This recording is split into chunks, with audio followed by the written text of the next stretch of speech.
Amen. Je vois qu'il y a un bon parfum ce matin. Dis-moi un bon amen à cela. N'oubliez pas, quand vous êtes dans une telle atmosphère, quand Dieu est là, Dieu est capable de tout faire et de tout accomplir dans ta vie, dans le nom de Jésus. Je proclame que dans le nom de Jésus, qu'il y a des beaux cadeaux qui t'attendent à la maison, dans le nom de Jésus. Des beaux cadeaux t'attendent cette semaine dans le nom puissant de Jésus. Parce que tu as pris plaisir à honorer le Seigneur. Dis-moi un bon amen à cela.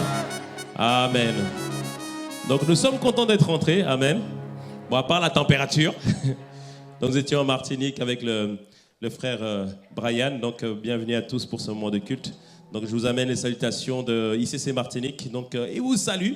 Et cela s'est bien passé par la grâce de Dieu. On est vraiment reconnaissant pour tout ce que le Seigneur a fait. Ce n'était pas des vacances, c'était une mission de secours, de libération d'une partie de la jeunesse de la Martinique là-bas. Le Seigneur a vraiment fait des grandes choses. Comme vous l'avez dit Josian pendant qu'on disait la louange, Dieu a changé des vies en l'espace de 3 jours. Il y avait des gens qui étaient des addictions de drogue, d'alcool. Dieu a complètement changé. Et des visages qui étaient fermés au début, mais au bout de 3 jours, complètement transformés, complètement changés. Donc on voit assurément que le Seigneur est en train de faire des grandes choses dans la jeunesse et puis dans tout le corps de Christ. Et nous avons passé des merveilleux moments aussi avec l'église de Martinique. Dieu a vraiment été bon, Dieu a fait des grandes choses, il y a eu des guérisons, il y a eu des miracles. Donc on bénit le Seigneur pour tout ce qu'il fait. Amen. Et on m'a dit que vous n'avez pas été en reste ici non plus. On m'a dit que c'était bon ici. On m'a dit que c'était excellent. Je pense que c'était bon. Amen. Nous bénissons le Seigneur pour tout ce qu'il fait. Est-ce qu'on peut vraiment acclamer le Seigneur pour tout ce qu'il fait? Amen.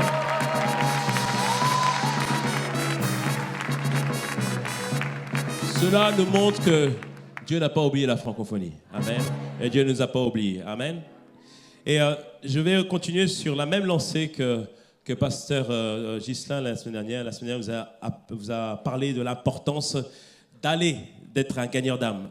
Et ce matin, et pendant ce mois, dans les prochaines semaines, par la grâce de Dieu, nous allons voir pourquoi devons-nous annoncer l'évangile et pourquoi devons-nous faire le travail de Dieu, c'est-à-dire d'aller annoncer la parole de Dieu, annoncer l'évangile et de prendre soin des âmes.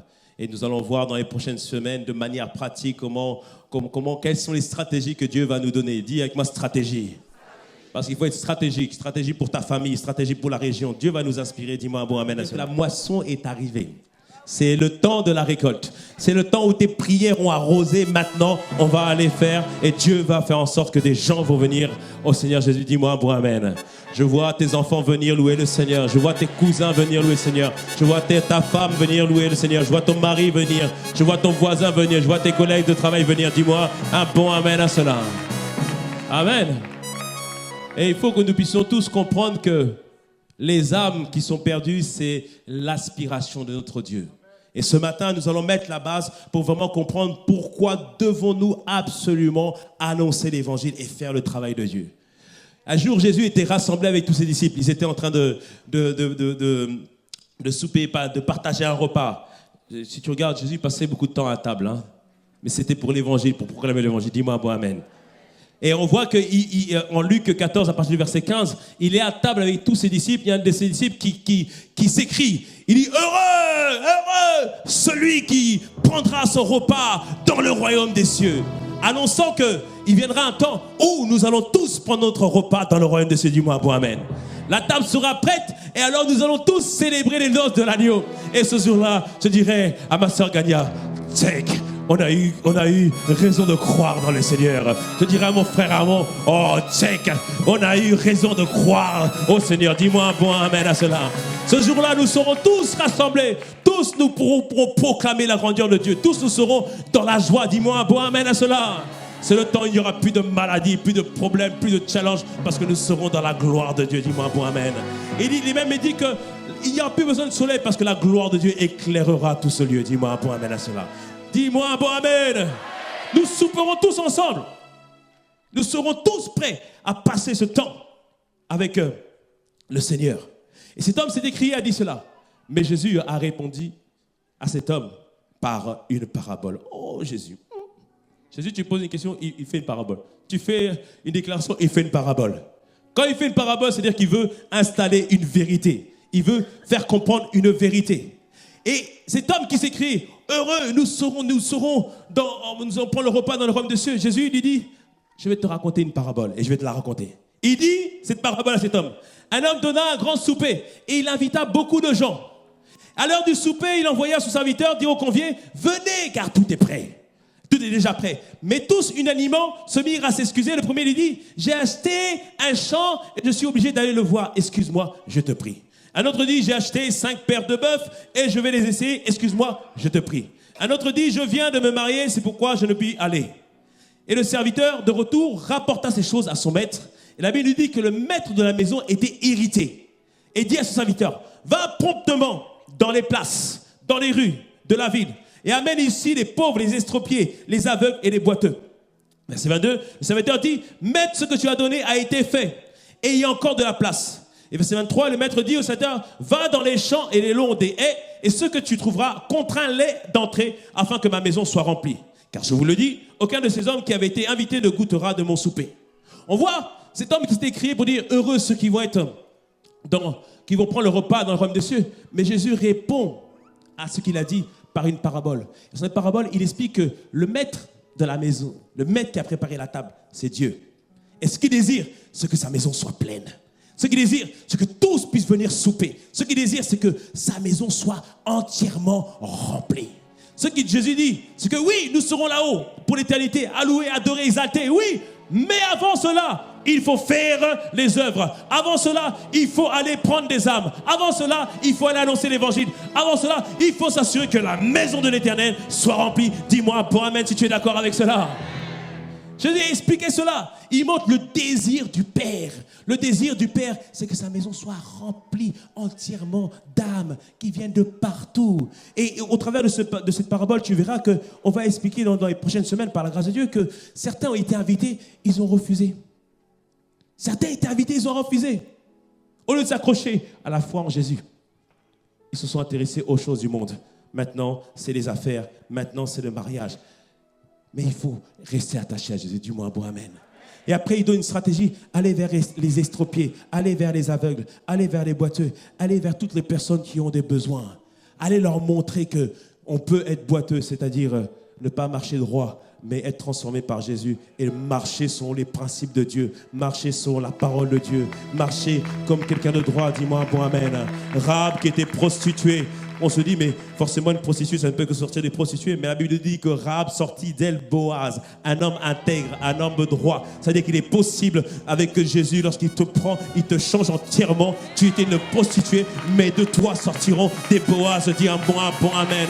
Que des Boaz sortent de notre génération. Dis-moi un bon amen à cela. Il dit, allez, parce qu'il y a des gens qui sont estropiés, des gens qui ont perdu un membre. Ils ont perdu un membre. Ils sont tristes, ils ont perdu un membre. Mais va leur montrer que même si tu as perdu un membre, Dieu est capable de consoler. Dieu est capable de consoler. Même Ève a perdu un membre. Elle avait perdu Abel. Mais Dieu l'a consolé en lui donnant 7, ce qui veut dire consolation. Dis-moi un bon amen à cela. Montre-leur que Dieu est capable de consoler. Dis-moi un bon amen à cela. On le verra la semaine prochaine. Dieu va nous donner des stratégies. Avec moi, des stratégies. Et après, il dit à l'homme, au serviteur, tu sais bien, tu as été vers ceux qui ont des besoins, mais va chercher. Il dit, va. Et il dit, contrains-les. Là, cette fois, va pas seulement leur dire que Jésus les aime. Va pas seulement leur dire cela, mais contrains-les, anakazo en grec, c'est-à-dire oblige-les à t'écouter, oblige-les à entendre ce que tu as dit, juste de manière persuasive. Lorsque tu parles, que les gens puissent t'entendre et qu'ils viennent dans ma maison. Dis-moi un bon amen. Dis-moi un bon amen. Ça veut dire que Dieu nous appelle maintenant à faire preuve d'audace pour annoncer l'évangile. Dis-moi un amen à cela. Oh, alléluia. Dieu nous appelle à ça. Amen. Et ce matin, nous voulons voir pourquoi est-il si important de présenter l'évangile. Ce qui est triste, c'est qu'on peut vivre en tant que chrétien. On peut marcher avec Jésus, mais ne pas se rendre compte des priorités de Jésus. On peut avoir une vie de sanctification, mais rater les priorités de Jésus. Et les âmes, c'est une des priorités. Il ne faut pas dire la priorité de Jésus. Dis-moi un bon amen. Est-ce que tu me suis? Et ça même arrivé aux disciples.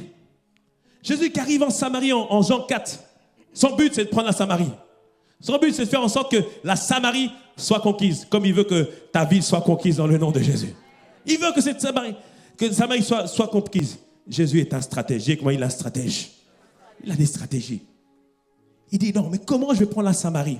Est-ce que moi je vais y aller? Non. Il me faut quelqu'un que je puisse envoyer. Et il y a une femme qui arrive, la Samaritaine qui arrive au puits, à midi. Elle vient à midi, pourquoi? Parce que ce n'est pas l'heure pour puiser l'eau. Mais elle vient à midi parce que c'est là où il n'y a personne au puits. Parce que cette femme-là a une vie compliquée, directement compliquée. C'est le genre de femme, lorsque tu la vois, tu dis, cette femme est compliquée, directement compliquée. C'est le genre de femme, lorsque tu vois ton mari parler avec, tu dis, mon mari, tu reviens ici, parce que cette femme est compliquée. Directement compliquée. C'est le genre de femme, si tu vois le pasteur parler avec, tu vas dire, qu'est-ce qu'il fait le pasteur? Vraiment, c'est compliqué, directement c'est compliqué. C'est ce genre de femme, c'est compliqué. Mais Jésus va vers elle. Et il parle à cette femme. Il fait réaliser à cette femme, écoute, je connais ta vie. Tu as eu 5 maris. Le 6e, tu es avec, c'est pas quand ton mari. Tu as cherché auprès d'hommes la solution et voulant étancher ta soif. Mais tu as cherché à étancher ta soif auprès du 1er, 2e, 3e, 5e. Mais il lui dit, c'est pas là que tu dois chercher. Il dit, si tu connaissais celui qui te parle, c'est toi qui demanderais à boire. Parce que si tu savais le don que je peux faire, alors c'est toi qui demanderais à boire. Elle dit, mais tu es qui toi? Elle dit, tu es qui toi? Il dit, je suis le Christ. Il dit, ah bon? Et cette femme-là, dans cette rencontre-là, pas avec la religion, parce qu'elle lui disait à Jésus, mais les gens d'Israël disent que c'est dans telle montagne qu'il faut adorer. Ça, c'est la religion. Il dit, non, moi, je ne suis pas pour la religion. Moi, je suis pour la relation. Je veux te rencontrer, toi, face à face, te mettre en face de toi et te révéler qui tu es. Dis-moi un bon amen à cela. Amen. Et au verset 27, alors qu'il parlait avec elle, ses disciples arrivent et ils voient Jésus avec la femme. Il dit, t'as vu le pasteur, il est avec cette femme-là. Qu'est-ce qu'il fait avec cette femme-là? Elle est bizarre. Elle a l'air compliquée. Les disciples se posent la question, mais qu'est-ce qu'il fait avec cette femme? Ce que Jésus voyait dans cette femme, que beaucoup disaient qu'elle est compliquée, il voyait qu'il y avait en elle une évangéliste. Il voyait dans cette femme une évangéliste. Des fois, il y a des gens que tu vois dehors, mal habillés, tout débrouillés. Ouais, wesh. Tu dis, non, mais il n'y a plus de solution pour eux. Mais en eux, il y a des prédicateurs qui sommeillent. Dis-moi un bon amen. En eux, il y a des prédicateurs qui sommeillent. Dis-moi un bon amen. Cette femme qui est compliquée, qui parle tout le temps, toujours colérique. Ouais. En cette femme, il y a quelqu'un qui peut changer toute une ville. Il y a quelqu'un qui peut changer toute une génération. Dis-moi un bon amen à cela. Oh, dis-moi un bon amen. Et les disciples viennent voir Jésus. La Bible nous dit au verset 27, aucun d'eux n'a demandé, mais pourquoi tu parles avec cette femme? Jésus, explique-nous quelle est la stratégie pour prendre la ville. Aucun ne demande. Et à ce moment-là, après, ils disent, et après cette femme, elle a laissé Jésus, elle a couru. Pourquoi elle a couru? Parce qu'elle est partie annoncer. Elle a dit, il y a un homme là qui m'a parlé. Et les gens l'ont regardé. Ils ont dit, c'est pas la femme qui était compliquée, ça. Oui, non, c'est elle. Non, mais regarde un peu. Elle vient ici, elle dit, il y a un homme qui lui a parlé. Elle ose venir parler. Mais je vois qu'elle a changé. Son visage est différent. Elle qui était toujours triste, maintenant ce visage est différent. Maintenant, elle va se dire, venez voir le Messie. Venez voir le Messie. Elle va voir à la boulangerie. Vous savez quoi, il y a un homme qui m'a parlé, qui j'étais, il m'a changé ma vie. Il va voir maintenant les gens de son quartier. Venez, j'ai rencontré un homme. Ça dit, toi, on te connaît, toi les hommes. Elle dit, non, c'est pas un homme comme tous les hommes. C'est pas un homme comme tous les hommes. C'est pas quelqu'un qui t'abuse. C'est pas quelqu'un qui te fait du mal. C'est quelqu'un qui te dit la vérité et qui te change et qui te transforme. Dis-moi un bon amen à cela. Dis-moi un bon amen. Et après, le peuple va faire, dites-moi, Le peuple s'est crié. Pourquoi? Parce qu'il dit, mais il y a une différence. Il y a un changement. Il y a une transformation. Si Dieu est quelqu'un capable de changer la compliquée, là, non, pardon, il faut qu'on aille voir. Et les gens sont venus voir Jésus. Et la Bible nous dit que, donc au verset 29, elle dit, venez voir un homme qui m'a dit tout ce que j'ai fait, ne serait-ce point le Christ? Et il sortit de la ville et vers lui. Et pendant ce temps, donc le peuple est venu voir Jésus pour voir ce qu'il faisait. Qui était cette personne? Et la Bible nous dit que pendant ce temps, les disciples le pressaient de manger, disant, Rabbi, mange. Attendez les gars là, je suis en mission d'évangélisation là. Les gars, ils sont là, non mais Rabbi, il faut manger. C'est-à-dire que les disciples, ils n'ont pas compris la priorité de Jésus pour le moment là. Lui, il pensait à évangéliser. Eux, c'est Rabbi, il faut manger. Pasteur, prie pour mon mariage. Pasteur, prie pour que j'ai de l'argent. Pasteur, prie pour que j'ai du travail. Non, on prie pour ça aussi. Dis-moi bon amen.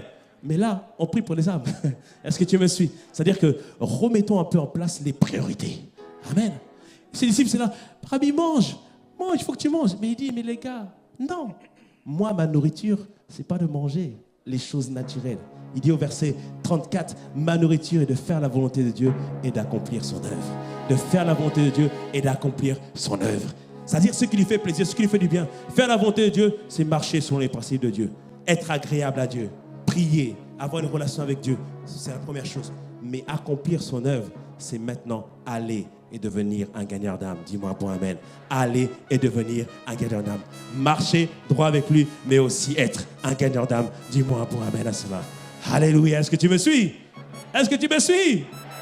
Et Jésus leur dit, verset 35, ne dites-vous pas qu'il y a encore 4 mois jusqu'à la moisson? C'est-à-dire que quand la moisson va arriver, ils savent. Parce qu'ils voient que les plantes commencent à germer, etc. Ils voient que bientôt c'est la moisson. Et il dit ici, je vous le dis, levez les yeux. Ce matin, je dis, lève les yeux. Pourquoi? Parce qu'il dit, et regardez les champs qui sont déjà, qui déjà blanchissent pour la moisson. Il est en train de dire aux disciples, mais regardez, tous les gens qui viennent là, c'est la preuve que la moisson est prête. S'il y a 2 cultes aujourd'hui, si nous sommes si nombreux au premier culte, au deuxième culte, c'est que la moisson est là, mon gars. C'est que la moisson est prête, dis-moi un bon amen. C'est-à-dire que le salut de ta famille est là, dis-moi un bon amen. Le salut de cette région est là, dis-moi un bon amen. La moisson est prête, dis-moi un bon amen à cela. Dès que moi la moisson est prête, dis-moi, alors allons. Tu me suis?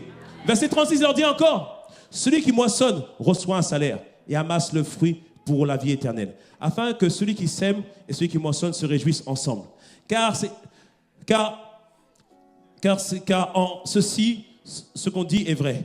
Autre est celui qui sème et autre celui qui moissonne. Je vous ai envoyé moissonner ce que vous n'avez pas travaillé, d'autres ont travaillé et vous vous êtes entrés dans le travail. Je t'explique ce qu'il veut dire là. Il est en train de dire que c'est un travail d'équipe. Il y a des personnes qui vont être envoyées pour semer une graine. D'autres vont semer une autre graine. Et quelqu'un va arriver, la terre est prête et il va récolter. Ça veut dire quoi? Toi, tu vas dire ton témoignage, tu as l'impression que ça n'a rien fait, mais c'est une semence qui a été faite. Quelqu'un d'autre va arriver, il va donner son témoignage. Deuxième semence qui va arriver. Et après, une troisième personne va arriver et il va donner la parole. Est-ce que tu veux accepter Jésus? Oui, j'ai entendu le témoignage de la sœur Intel. J'ai entendu le témoignage du frère Intel. Et là, tu me proposes d'accepter ce Jésus. Ah, j'accepte. Dis-moi un bon amen à cela. Dis-moi un bon amen à cela. C'est pour ça, pour ta famille, ne désespère pas. Peut-être que ce n'est pas toi qui vas les convertir, mais ce n'est pas le but. Toi, parle-leur de Jésus. Quelqu'un d'autre va, Dieu va encore envoyer quelqu'un d'autre pour leur parler. Un homme priait pour sa famille, pour que sa famille soit gagnée à Jésus. Mais ça ne marchait pas. Un jour, sa famille est partie aux États-Unis. Ils sont arrivés, ils avaient loué une voiture et sur le chemin, ils ont fait une crevaison. Et les policiers, il y a des policiers qui sont venus, ils disent, bon écoutez, nous sommes dans une petite ville, on ne peut pas vous remorquer tout de suite, on ne peut pas réparer, mais venez à la maison, comme ça, vous partirez demain matin. Et les gens sont venus à la maison du policier. Et le policier était chrétien. Alors le policier l'a bombardé de paroles, il a annoncé l'évangile. Ils ont prié pour eux. Et là, ils ont dit, bon, c'est bon, là, on donne notre vie au Seigneur. Allez, c'est bon. Allez, c'est bon. Que ce soit ton partage dans le nom de Jésus. Que ta famille donne sa vie au Seigneur. Dis-moi un bon amen. Donc, tu comprends qu'il est important que nous puissions travailler ensemble pour l'avancement du royaume. Amen. Je dis, Jésus avait 2 priorités. Il avait le fait de faire la volonté et faire l'œuvre. Faire les œuvres de Dieu, c'est quoi? Première chose, c'est annoncer l'évangile. Parce que la Bible dit en Luc 4, 18, l'Esprit du Seigneur est sur moi parce qu'il m'a envoyé pour annoncer une bonne nouvelle aux pauvres. Il m'a envoyé pour guérir ceux qui ont le cœur brisé. Matthieu 9, 35, Jésus parcourait toutes les villes et villages, enseignant dans les synagogues, prêchant la bonne nouvelle du royaume et guérissant toute maladie et toute infirmité. C'est d'abord annoncer l'évangile, annoncer que Jésus c'est la solution. Dis-moi un bon amen. Il n'y a pas d'autre solution. Dis-moi un bon amen. Il n'y a pas d'autre solution. Jésus est la solution. C'est la solution à tous les problèmes du monde. Dis-moi un bon amen à cela. Et Jésus annonçait cela. Que véritablement, Dieu apporte pas une religion, apporte un royaume. Et il y a un message, on en parlera, il y a un message qu'il faut dire. Le message, c'est pas juste que tu vas à l'enfer, c'est pas ça. Le message qu'il faut dire que Jésus sauve, Jésus guérit et Jésus libère. Dis-moi un bon amen à cela. Nous en parlerons prochainement. Il y a un message à donner. Dis-moi un bon amen à cela. Jésus annonçait la bonne nouvelle partout où il allait. Mais il ne faisait pas qu'annoncer la bonne nouvelle. Partout où il allait, Acte 10, 38 nous dit que vous savez comment Dieu a oint du Saint-Esprit et de force Jésus de Nazareth, qui allait de lieu en lieu faisant du bien et guérissant tous ceux qui étaient sous l'empire du diable, car Dieu était avec lui. Ce verset de Acte 10, 38 nous dit que partout où Jésus allait, il allait faire du bien. C'est-à-dire qu'à chaque fois que tu vas dans un endroit et que tu trouves quelqu'un qui n'est pas bien et que tu parles, que tu réconfortes, tu es en train de faire le travail pour Dieu parce que tu es en train de relever. À chaque fois que tu entends, oh, il y a une collègue qui n'est pas bien, elle est à l'hôpital, je vais à l'hôpital, tu vas à l'hôpital, tu dis, est-ce que je peux prier pour toi? Tu es en train de faire l'œuvre de Dieu, dis-moi bon amen. À chaque fois que quelqu'un vient dans l'église, il a besoin de grandir, tu dis, écoute, je te prends sous mon aile, je serai comme un grand frère pour toi, je serai comme un papa pour toi. Tu es en train de faire l'œuvre de Dieu parce que tu es en train de contribuer à quelqu'un à devenir comme un disciple de Christ. Dis-moi un bon amen à cela. Dis-moi un bon amen. Et notre vie, réalisons notre vie, doit servir à faire avancer le royaume des cieux. Nous travaillons 8 heures par jour, 10 heures par jour. C'est bien, gloire à Dieu. Dis-moi, il faut travailler. Dis-moi un bon amen. Il faut travailler, c'est une bonne chose.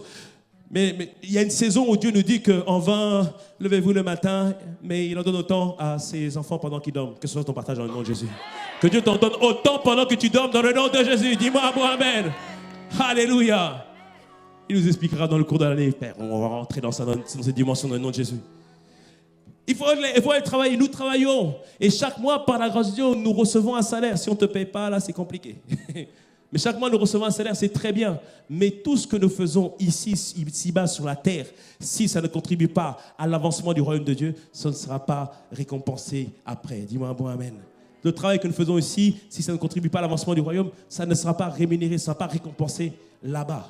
Mais tu peux faire en sorte que ton boulot devienne un terrain d'évangélisation. Quand tu arrives, tu dis bonjour, comment vous allez? Oh, tu es toujours dans la joie. Pourquoi tu es toujours dans la joie? Des fois, on dit, oh, parce que ça va. Non, tu leur dis, c'est parce que c'est Christ en moi qui fait toute la différence. Dis-moi un bon amen. On dit, mais tu arrives toujours à résoudre les problèmes. Hakuna Matata, cela signifie pas de soucis. Non, tu dis, cela signifie, avec Christ, je peux tout par Christ me fortifie. Dis-moi un bon amen à cela. C'est-à-dire que tu es toujours là pour annoncer l'évangile. Mais s'il te plaît, sois crédible dans ton témoignage. Dis-moi bon amen. Ça, c'est dans 2 semaines. J'expliquerai. Il faut être écoutable. Dis-moi bon amen à cela. Je poursuis. Et on voit qu'il faut annoncer l'évangile. Il faut annoncer l'évangile. Alors pourquoi devons-nous annoncer la bonne nouvelle et faire le travail de Dieu? Première raison, c'est parce que si tu n'annonces pas, personne ne va croire. Parce que souvent on dit, ils vont être impactés par mon caractère. Oui, c'est vrai. Mais si tu ne leur dis pas que ce caractère est issu d'une relation, d'une intimité que tu as avec Jésus, ils ne seront pas conquis. Est-ce que tu me suis ou pas? Parfois on dit, ils vont être conquis parce que je vais être gentil avec eux. Oui, c'est vrai. Mais si tu ne leur dis pas que cette bonté, parce que la gentillesse ne fait pas partie des fruits de l'esprit, dis-moi bon amen.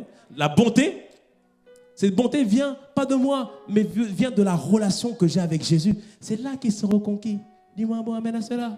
La Bible nous dit, Romains 12, 13 à 15. Romains 10, 13 à 15. Il dit, car quiconque invoquera le nom du Seigneur sera sauvé. Mais comment donc invoqueront-ils celui en qui ils n'ont pas cru? Et comment croiront-ils en celui dont ils n'ont pas entendu parler? Et comment entendront-ils parler s'il n'y a personne qui prêche?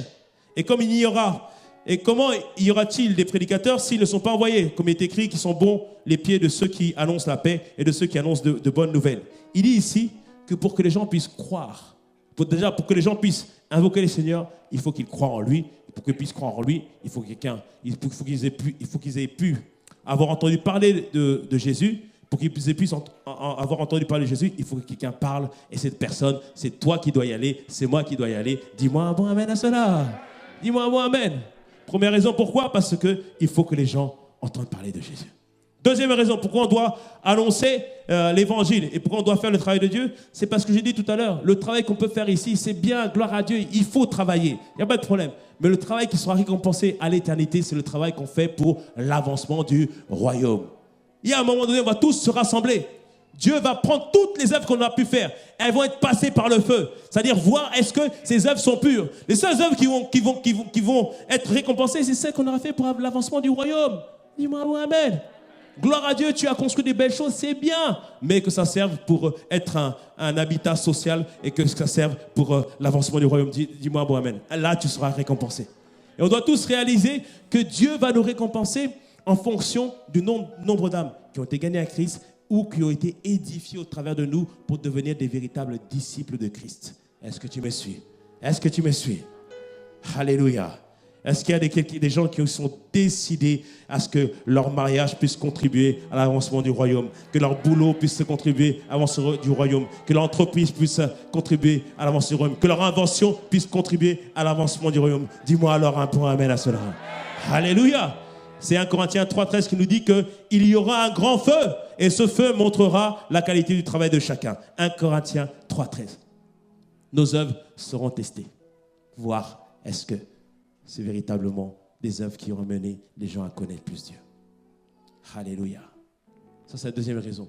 La troisième raison, c'est parce que tout ce que nous faisons, toutes les œuvres que nous faisons pour Dieu, pour l'avancement du royaume de Dieu, c'est seulement ces œuvres-là qui vont nous poursuivre après notre départ de la terre.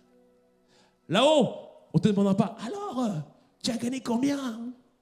Non. Là-haut, on ne te demandera pas, tu avais combien de maisons? Non. Tu avais combien de paires de chaussures? Non. On ne demandera pas tout ça. Comment t'appeler là-bas? Pasteur, archibishop? Non, ce n'est pas ce qu'on demandera. Alors, combien d'âmes tu as gagné? Amen. Et on verra derrière toi. 4 âmes, 5 âmes, 10 âmes, 1000 âmes, 4000 âmes. On a dit qu'on a reçu l'onction des 5000 âmes. Que ce soit ton cas dans le nom puissant de Jésus. Que ce soit ton cas dans le nom de Jésus. Alléluia. C'est-à-dire que va sur Internet, dis-leur, Jésus a transformé ma vie. Tu fais photo. Avant, après. Tu vois, les gens seront gagnés dans le nom de Jésus. Dis-moi bon, amen. C'est ces œuvres-là qui vont nous poursuivre à l'éternité. C'est ça qu'on va garder. Apocalypse 14, 13 nous le dit. Tu peux noter, Apocalypse 14, 13 nous dit que ce sont ces œuvres-là qui vont nous suivre.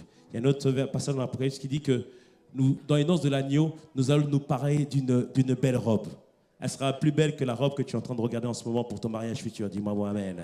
Elle sera plus belle que cela. Mais il dit que la robe, les tissus avec lesquels cette robe est faite, ce sont les œuvres que nous faisons pour le Seigneur.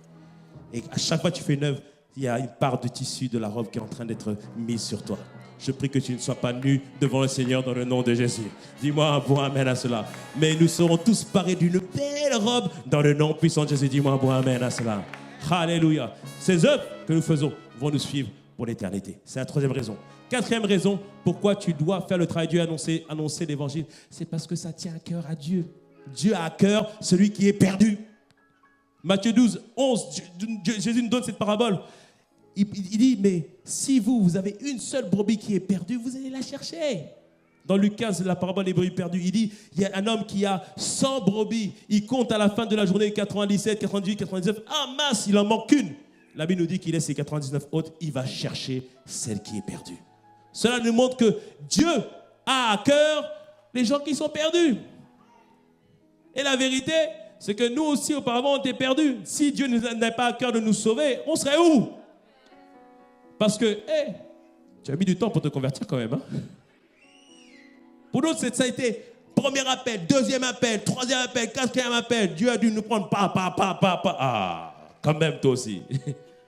Mais Dieu a été patient envers nous. Et cela nous montre à quel point il soupire pour ceux qui sont perdus. Ne te méprends pas. Dieu aussi veut répondre à tes prières. Dis-moi un bon amen. Il veut faire pour tout le reste, ça il veut faire. Mais comprends bien une chose, c'est que dans les priorités, on doit mettre les âmes. Dans nos prières, on doit mettre les âmes parce que Dieu a à cœur les gens qui sont perdus. Imaginez une maman qui a 10 enfants. Il y en a 9 qui sont à la maison. Elle est contente que les 9 soient à la maison. Elle les aime, pas de problème. Mais je peux t'assurer que tant que le 10e n'est pas rentré, elle n'est pas tranquille.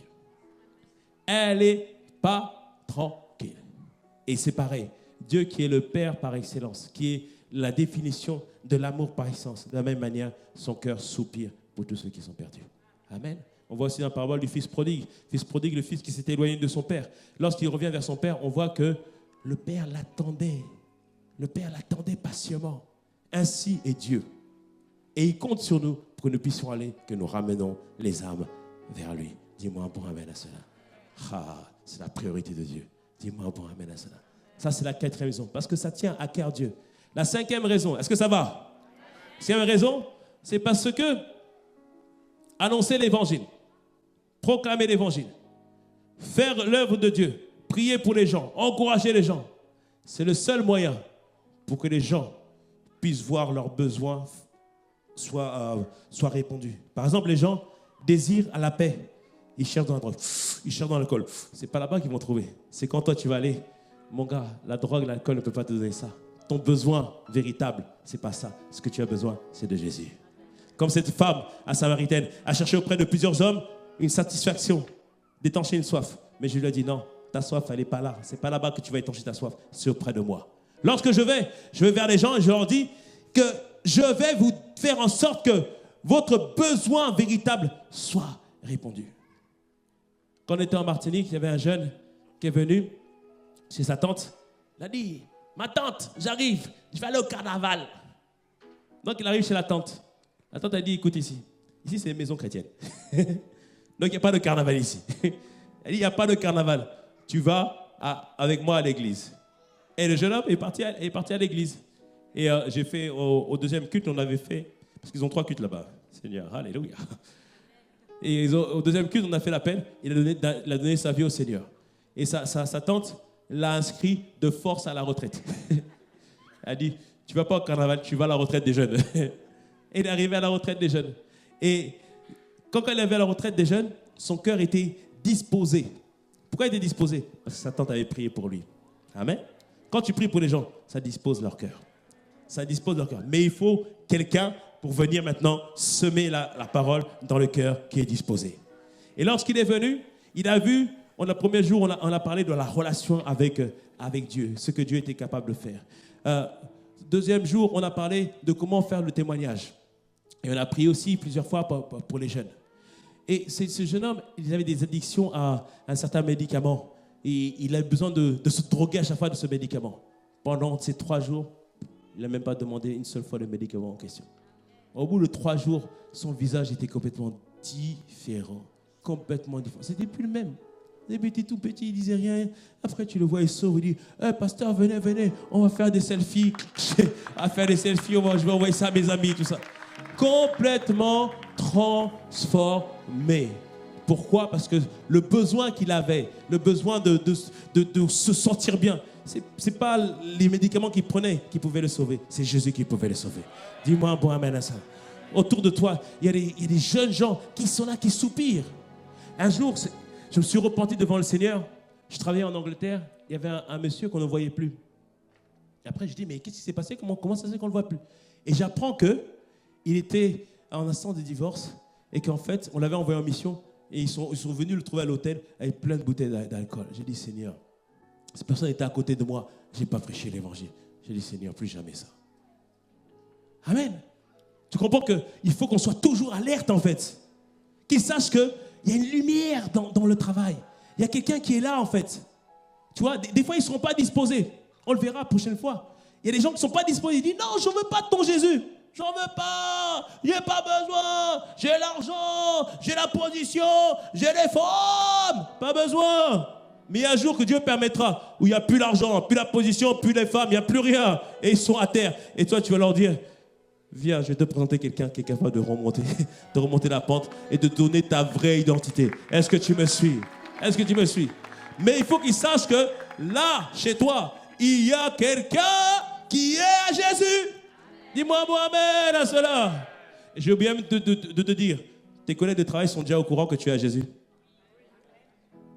Même sans que tu leur aies dit. Mon chef, quand j'ai dit que j'étais pasteur, il a dit, ah, je savais. J'ai dit, tu savais comment? Tu savais comment? Il a tapé sur Google. Il a vu, ah, ok, d'accord, il est dans ce truc-là. Et pourtant, chaque matin, alors, Madeta, ça va et tout. Et à chaque fois, il sortait des petites blagues, là, tu sais, des blagues bizarres, là. Le gars testait, est-ce que véritablement, j'ai dit, Oh Seigneur, merci parce que je marche dans l'intégrité, je marche dans les voies du Seigneur. Dis-moi un bon amen à cela. Tes collègues de travail te regardent. Ils regardent ce que tu fais. Parce qu'ils voient le but de Dieu. Tu le comprends la prochaine semaine. Tu vas convaincre les gens. Pas en leur disant hey, viens à Jésus parce que sinon je vais aller en enfer. Donc tout le monde n'a pas peur de l'enfer. Hein? Moi, je n'avais pas peur de l'enfer à la base. Bon, je ne savais pas tout à fait c'était quoi à la base. Je ne savais pas qu'en enfer, tu brûlais éternellement. Je ne savais pas qu'en enfer, tu sais, il y a des gros vers qui mangent ta peau. Donc, ils mangent ta peau, comme ça. Comme c'est pour l'éternité, ta peau se reconstitue et les vers remangent encore. J'ai dit, Seigneur, bon, heureusement que je t'ai accepté par amour. Dis-moi, bon, amen à cela. Mais tout le monde au début n'a pas peur de l'enfer. Mais par contre, quand ils vont t'en voir, ils marchent selon les voies de Dieu. Il donne sa dîme. Il donne ses offrandes. Je ne le vois pas pauvre. Je le vois progresser. Je le vois toujours nourri. Il n'a jamais de problème. Il dit, mais donne-moi le secret. Je vois son couple qui est épanoui. Ils n'ont pas couché avant de se marier. Ils n'ont pas habité ensemble, rien du tout. Ils se sont mariés par la foi. Ben, en Christ, c'est par la foi quand même. Par la foi et la conviction ferme. Dis-moi bon amen. Pas que la foi, parce que là, sinon ça me dit, pasteur, je me marie par la foi. Non. Il y a des convictions fermes. Dis-moi bon amen. Mais quand il nous dit ça, après qu'il voit, on n'est pas lui, il n'y a pas de divorce. Il dit, mais comment vous faites? Nous, on s'est connus, reconnus, tout ça, mais après, c'est encore palabre à la maison. Comment vous faites? Et là, ils seront convaincus. Dis-moi, on vous ramène à cela. Ton témoignage va parler dans le nom de Jésus. Alléluia. Acclame le Seigneur.